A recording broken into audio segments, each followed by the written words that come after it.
Winning cures everything. Now for your hosts, Gary and Chris.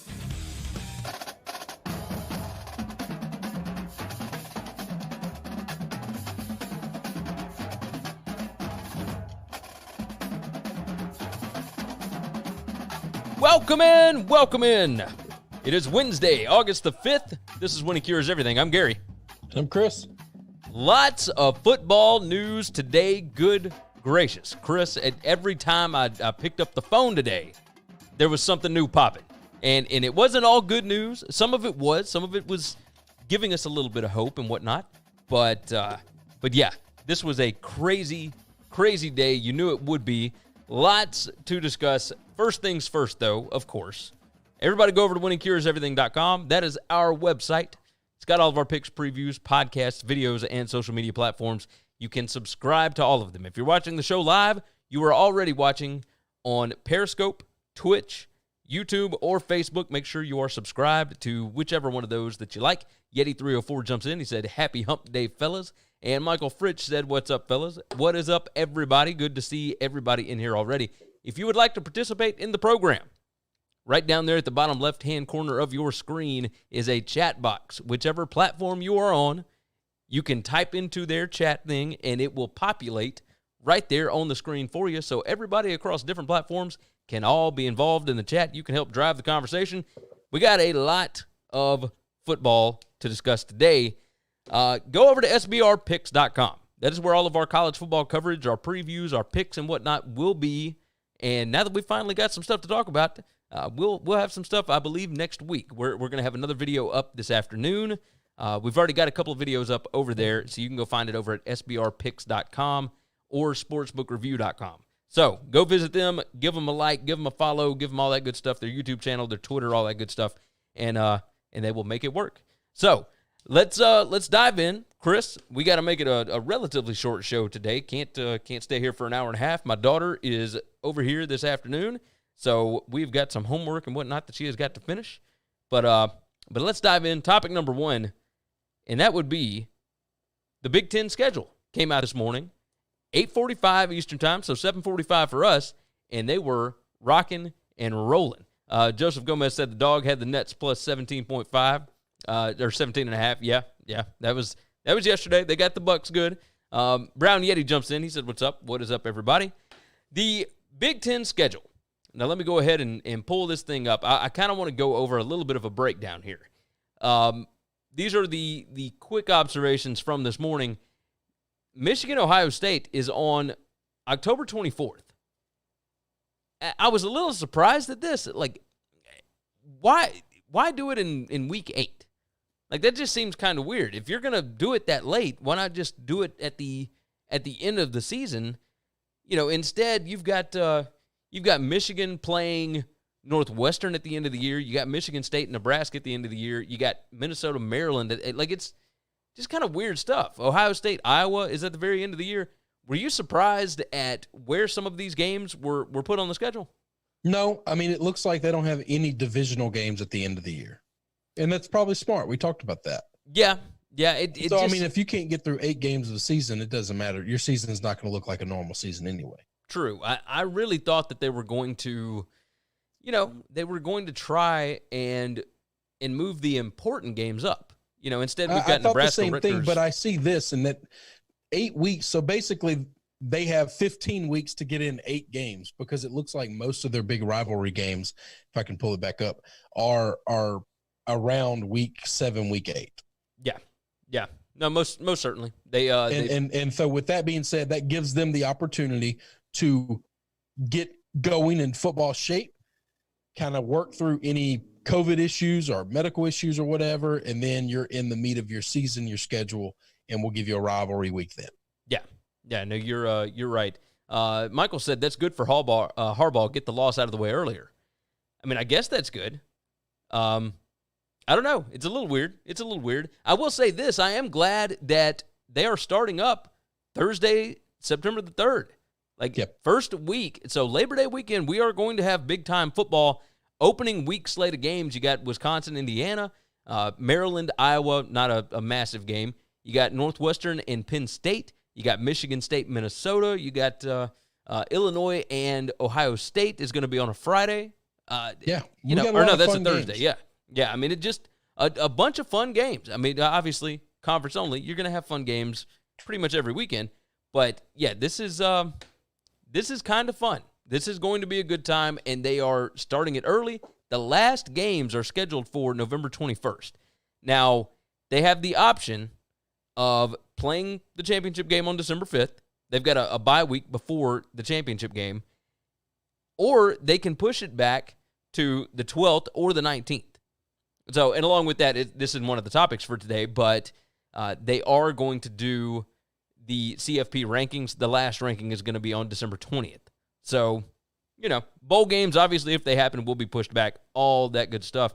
Other observations, Wisconsin does not have to play Penn State or Ohio State, which is good for them, and there is absolutely no reason why that team should not be back in the Big Ten championship game. You agree there? Yeah, I think they're going to be favored in every game but one. Yeah. And there's a really good chance, depending on how they look and how Michigan looks, they'll be favored there. They'll be favored there. Now, that doesn't mean I think they're going to run the table. Wisconsin has proven they are not that upper echelon elite team that can run a table, but they could be really, really good for an entire season and have two games where they just kind of lose themselves. Yeah, no, that's 100% true. Which I don't think that's a knock on anybody. I think that's an amazing way to go about and play college football. Will Gomez said, did YouTube go down? No, I just checked it. Everything's working fine. So, I don't know. That's a little strange, but it should be back up. If you want to go reload your page, you can do that, or you can just watch on Periscope, whatever you would like to do. The next observation on the schedule really quickly, Michigan got a ridiculously hard schedule. So they already had to play in the East, right? So they've got Ohio State. They have Penn State. Yep. Now they've got Wisconsin, Minnesota, and Northwestern, which everybody kind of expects a Northwestern bounce back. You would expect them to be able to win that game. But as the schedule goes, Michigan starts off with Purdue. You've got a young defense that you got to figure out what to do with that offense. They play Minnesota next. They play Penn State right after that. Then they get Rutgers before they have to play Michigan State. That seems like two easy wins. But then you've got Indiana right before Ohio State. And then you've got Wisconsin right after. I mean, this is a ridiculously hard schedule for Harbaugh. So it sucks for Harbaugh, but this could be a really, really bad year for him. And obviously, everybody will be able to blame it on the pandemic. But, man, that's a tough slate. Yep. The fourth thing here, the Big Ten announced the title game set for December 5th, can be played as late as December 19th. We talked about that. And every team in the conference has a bye week in either Week 10 or Week 11. It seems like an indication that games that are missed are going to be made up in those windows. If you look, the teams that are playing each other in Weeks 3 or 4 will have the exact same bye week. So, and there's two different bye weeks. So yes. There is a setup here so that you can get the game in if it is canceled for whatever reason. And the scheduling was really specific and really good. I was highly impressed with this. They went ahead and knocked this scheduling thing out, and it lets you know it cannot be as hard as the ACC and the SEC and all these other conferences are making it. Like the Pac-12 kind of knocked theirs out pretty easy. There's a way to do this and get these schedules not hard. out. It's not rocket science. You're making a damn schedule, man. Yeah. It's not hard. Like, why in the world we're sitting at August 5th and we don't have a Big 12, an SEC, or an ACC schedule. Now, we know who the ACC teams are going to play, but we don't have any dates for anything. Now, we know when they're going to start, right? Like September 19th is when they're going to start, but either way, let's too late. It's just too late. Yeah, no, we both agree on that. Let's talk about this really quickly. We got the full college football scheduling models for everybody, like every conference other than the MAC. Let me toss this up on the screen here. Chris, you won't be able to see it, but everybody else will. It's going to cover us up. But the SEC, 10 conference games. They're starting September 26th. We think it's ridiculous, but whatever. The Big Ten is starting September the 3rd, and they, of course, 10 conference games. The ACC is doing a 10+1. Now, we didn't know exactly how they were going to do the +1, but Will said SEC, ACC looking for cream puffs. No. That's the ACC might be. I mean, it was rumored today that Miami is going to be hosting UAB for their non-conference game, which confused me. But either way, the ACC starting on September the 7th, or the week of September 7th, so probably September 12th weekend is what they're going to do, so the week after Labor Day. The Big 12 has not decided when they are going to start, but they are doing 9 conference games plus 1 non-conference. The Pac-12 is doing 10 conference games. They're starting September 26th. The AAC is doing 8 plus 4, and they are allowed to start week 0. Sun Belt 8 plus 4, which is 8 conference games and 4 non-conference. They are starting up opening weekend. The Mountain West is doing 8 conference plus 2 non-conference, and Conference USA 8 conference plus 4 non-conference. So the smaller conferences are getting in their inventory. Other than the Mountain West, who is doing 10 games, but they're doing 2 non-conference, and we don't know when they're going to start yet. This is a complete and total hodgepodge. We've talked forever about how there should be a college football czar of some sort, but man, give me your thoughts here about just how incredibly different nearly every conference is at this point. I mean, it's just, I'm okay with every conference doing their own thing. We've talked about this. Yeah. This is a one-off weird year. What I don't like is certain conferences starting later. They're given some weird reasonings. I think their reasonings are flawed, highly flawed. I think it's because they're just not prepared.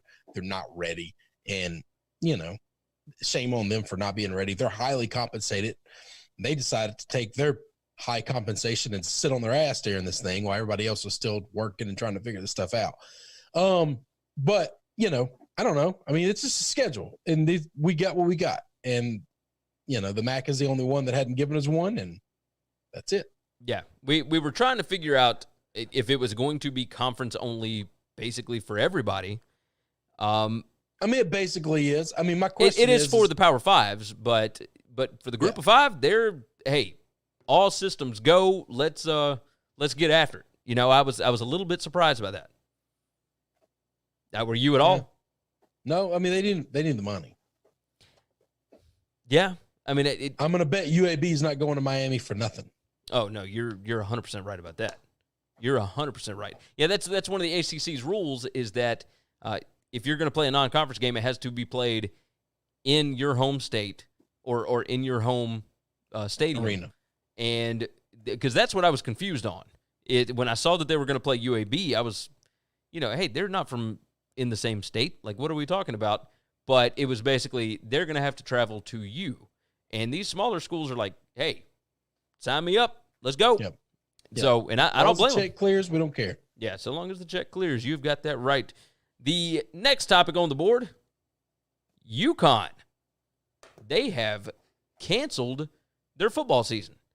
Now, not overly surprising. This is the first FBS team to cancel a football season, but they're saying it's due to risks associated with COVID-19, which obviously Weren't they considering dropping football the last couple of years anyway? Well, they were considering dropping down a level, right? So they switched because they never did, right? Did they ever do that? They wanted their other programs to be in the Big East, right? Yeah. So they moved basketball over to the Big East. They moved the other programs to the Big East, and that left the AAC with no divisions. It's just one large conference with 11 teams, and they left the AAC, right? So they have moved UConn football to independent status, and this was the first year they were going to have to try and figure out a schedule and whatnot. So they were playing Liberty, and they were playing New Mexico State, and they were, they had a bunch of Power 5 teams that were just going to beat up on them, like Ole Miss had them scheduled for later in the year. Michael jumps in. He said, UConn has football. They were going to struggle financially to have a season anyways. This was zero effect on other teams, just like Chris says about the Ivy League schools. Yes, that's one of the points that I wanted to make is everybody they can blame COVID, but they couldn't get 10 games together. Yeah, this is the thing. This does not affect anything. Everybody on social media wanted to make it out to be this gigantic deal. Oh, my God, UConn. They once made a BCS bowl game, and now they're not even going to have a season. Why didn't everybody else pay attention? Well, the reason is because they were struggling financially with football anyway. Randy Edsall's contract is guaranteed. So it doesn't matter if they play or not. Like, what does it matter at this point? You know, they had players transferring left and right. They had a bunch of different stuff going on. This is what part of the statement says. The players will remain on scholarship. Their status as students will continue through either virtual or in-person learning this academic year, which is kind of funny to me. And they will have access to the football facilities and support services in accordance with NCAA rules and local health protocols. According to Athletic Director David Benedict, the safety challenges created by COVID-19 place our football student-athletes at an unacceptable level of risk. He said the necessary measures needed to mitigate risk of football student-athletes contracting the coronavirus are not conducive to delivering an optimal experience for our team. They said ultimately the athletes would rather preserve their year of eligibility with an eye to competing under normal, typical circumstances during the 2021 season. Now, here's the thing that kind of gets me. They're talking about the possibility of doing in-person learning, and everybody will have access to the football facilities and et cetera. That just, like, why would you even come out and say all of those things if you are canceling football specifically for the reasons of not gathering? Like, isn't that kind of crazy? But they're not. They're canceling football because they can't afford. They could barely afford to play football anyway, and now to pay for that many COVID tests that they were going to have to do, they don't have that kind of money. Yeah. Yeah. And so they just said, this is way too much in the red. We're out. I mean, why not just say that instead of coming out with all this other mess? Like, oh, because they don't want it. Because that doesn't get eyeballs on you.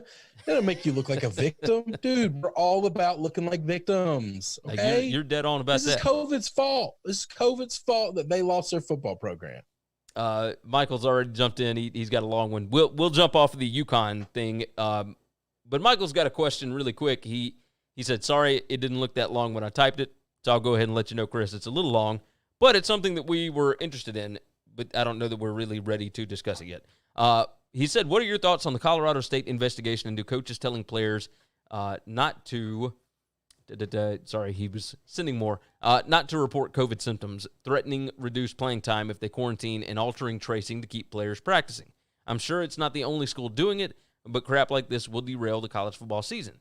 So Michael said UConn doesn't give a damn about safety, just like the NCAA. It's all about the money. So here's the issue with the Colorado State stuff. All of that came out. And then there were all of that came out, as in one guy reported that he had tips that this was happening. Well, his tips were from like 10 different anonymous sources, right? So when I say he can all make of that up, though, right? Right, correct. But then you had actual players on the team on Twitter coming out and saying, yo, none of this stuff ever actually happened. You need to reveal your sources because we think you're making this up. Yeah. So now we are in those meetings where they tell us every day, please, if you have any symptoms, report it to trainers, report it to coaches. Tell us, stay where you are. Don't worry about it. Every day they're doing these meetings. Are they pulling like these 10 kids aside and putting them in a closet and saying, hey, listen, if you get sick, don't say nothing. I know what we said in this meeting, but don't say nothing. Did they pull those 10 kids aside and say that to them? Apparently so, if that's what's actually, I mean, none of it makes any sense at all.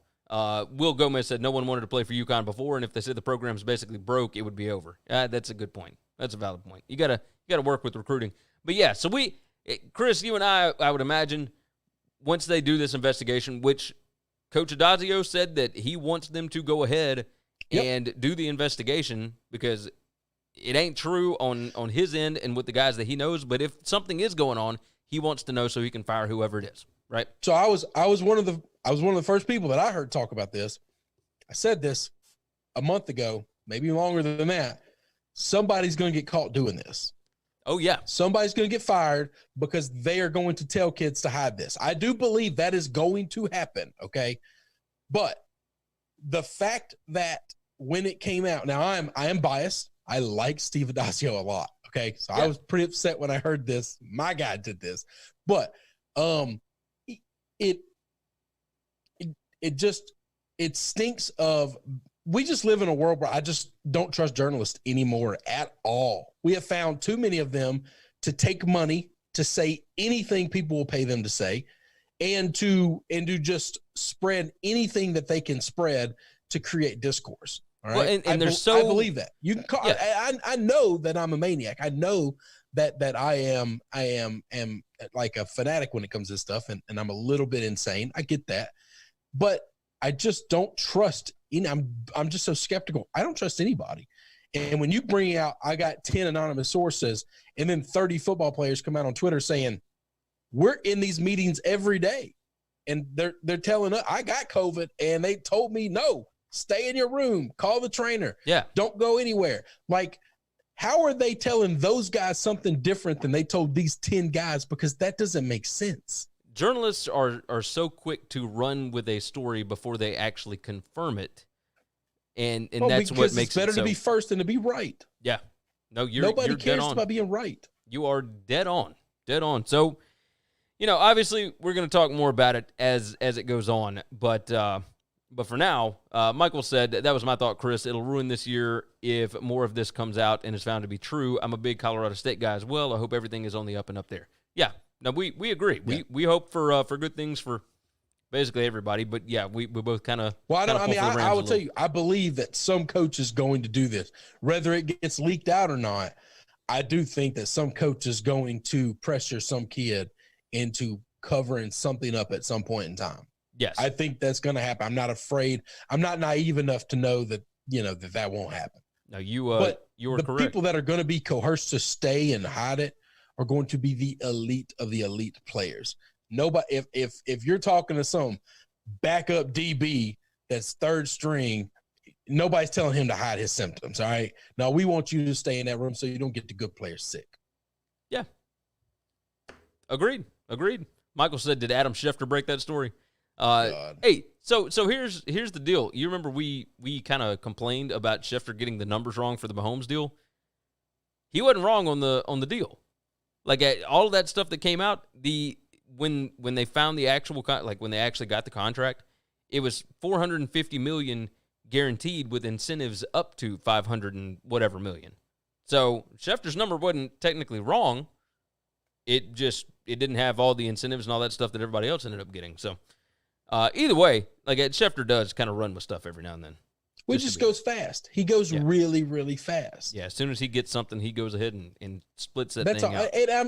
And I'm sure that there's somebody out there that'll tell me that matters, like that somehow affects their credibility. That if they can be the first to break it, I don't know how that makes them more money or how that makes ESPN more money. I don't get that because it's Twitter. But it's not like you wrote an article and you were the first to get eyes on it. You just tweeted out stuff. I don't know how that equates to, Yeah, I don't know how to monetize that. I would rather my guy be dead on right and be the fifth person to tweet something out than to tweet something out and it be half right, close to right, whatever. I just don't understand the reason for trying to be fast. Yeah, when we get so much bad information. I agree. Let's move on. We got 3 more topics really quickly. And I don't think any of these are going to take a long, long time.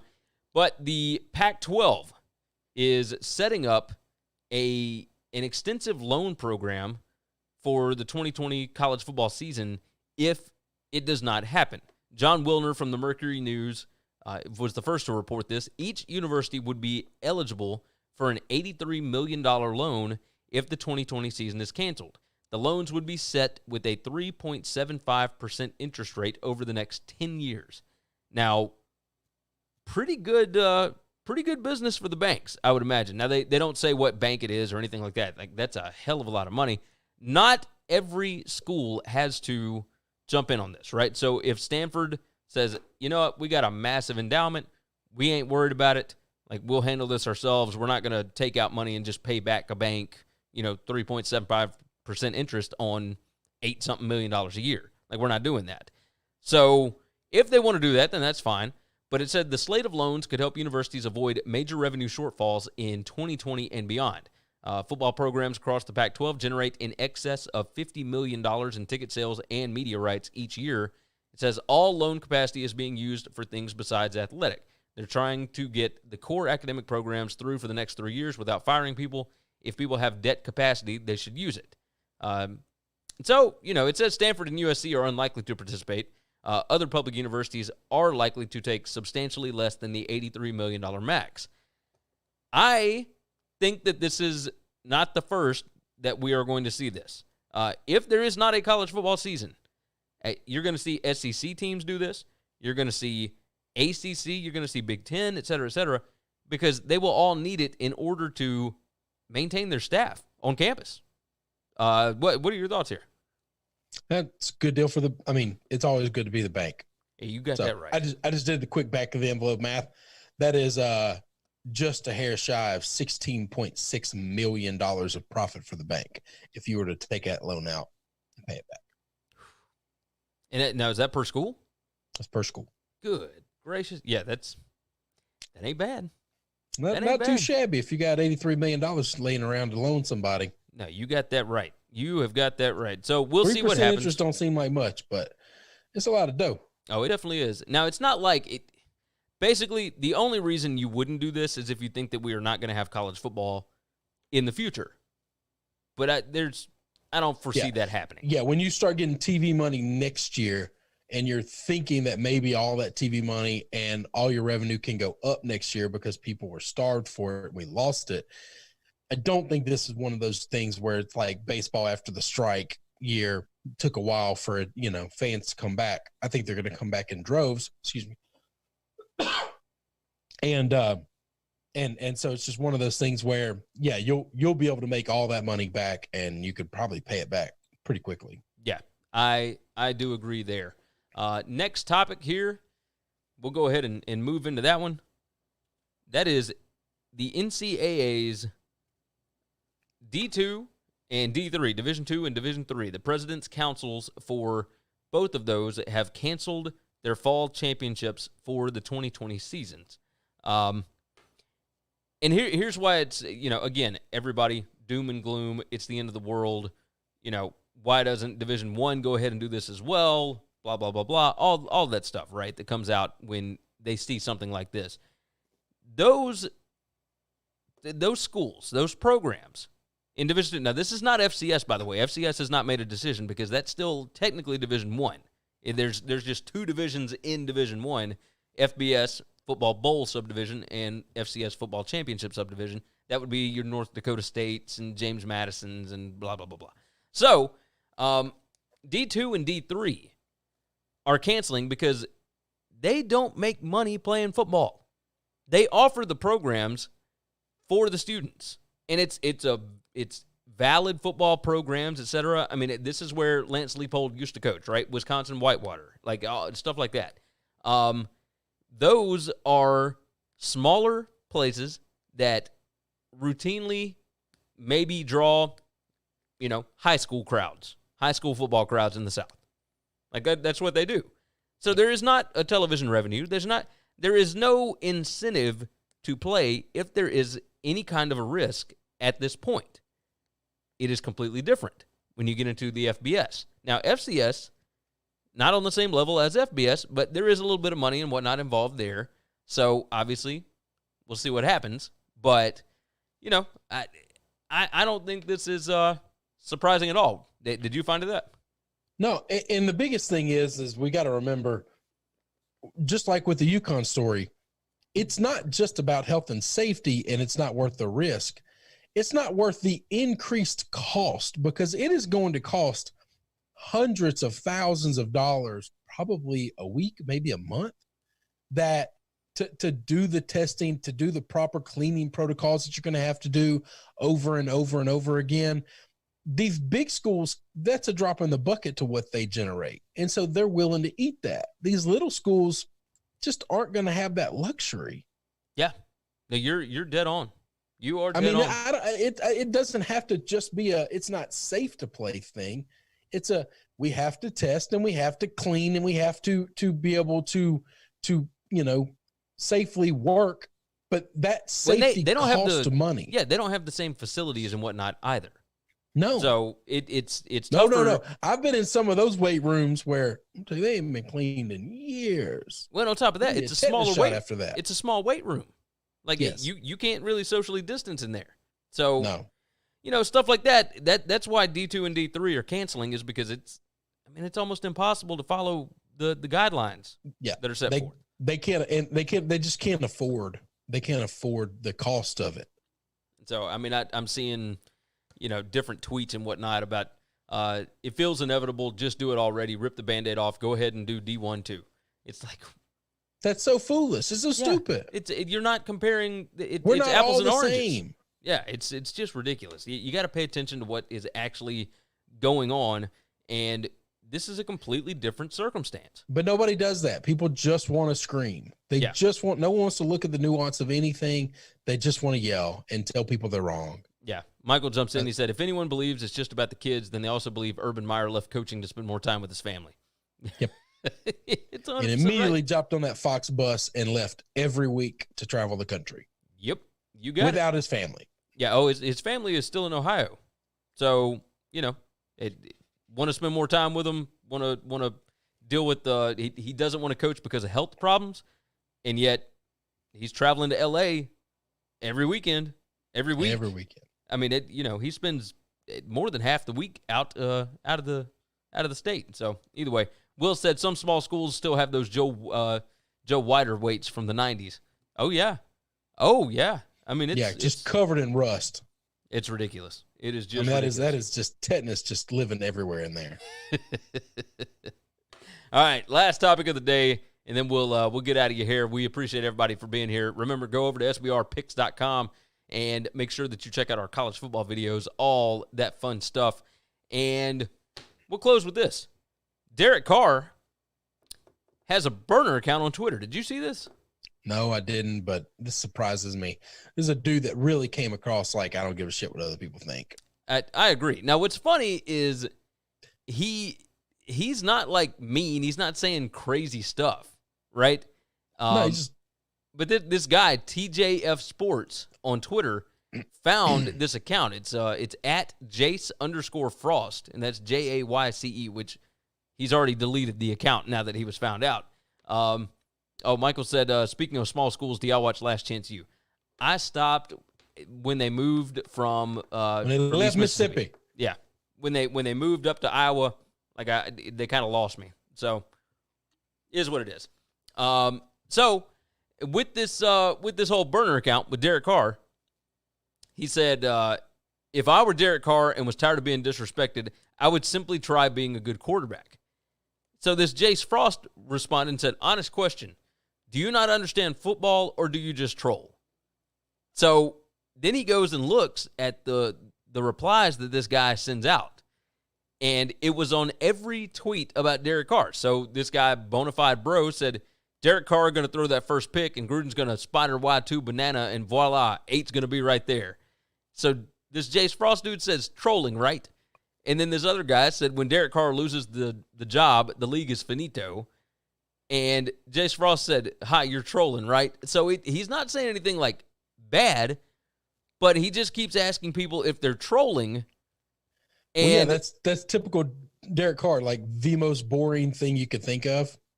Like, if it's a burner account, man, at least go out guns a-blazing.